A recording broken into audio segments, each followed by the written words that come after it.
Axırda şərifdir bunlar qalmasa, kirləşib bir xəyala dalmasa, mənimlə söz deyirsən heç olmasa, bakva vurmusan yanacaq gəlmisən, bakva vurmusan yanacaq Bəhruzun meyxanında maralları kimi, yaxşıların həmşə soraqları kimi, qardaşın sevimli qonaqları kimi, xeyr ola 2 gün qabaq gəlmisən, xeyr ola 2 gün qabaq gəlmisən, ay Bakılı ikəndə qonaq şərif deyir, yaxşı gün ikəndə qonaq şərif deyir, meyxana dəstə-dəstə, mən də sənin şirin kəlmə xəstə, bir saatdır durmusan ayaq üstə, otur bir çay içsən uzaq gəlmisən, otur bir çay içsən uzaq gəlmisən, ay Bakılı ikəndə qonaq gəlmisən, ay Bakılı ikəndə qonaq Sən deyirəm qəlbimi tərpətkinə, meyxananı deyəndə incitkinə, meyxananı deyəndə incitkinə, çalış kinə, üzü ağır getkinə, sən çalış ki vur üzü ağır getkinə, necə ki gələnlər üzü ağır gəlmisən, necə ki gələnlər üzü ağır gəlmisən. Səsəydi məni ilə belə bir gözətdə,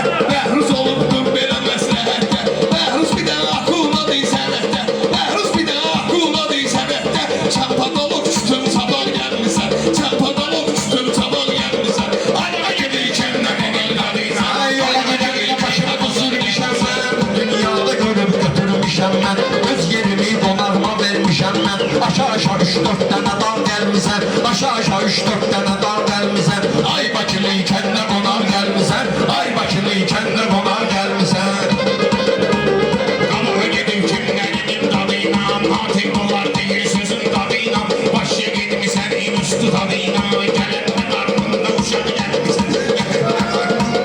Meyxananı sən nə qədər bilmisən, Məni görmüsən bugün sevinmisən, Məni görmüsən bugün sevinmisən, Sən sözümü sən prosto ölmüsən, Elə bir yolu çerez bayaq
sar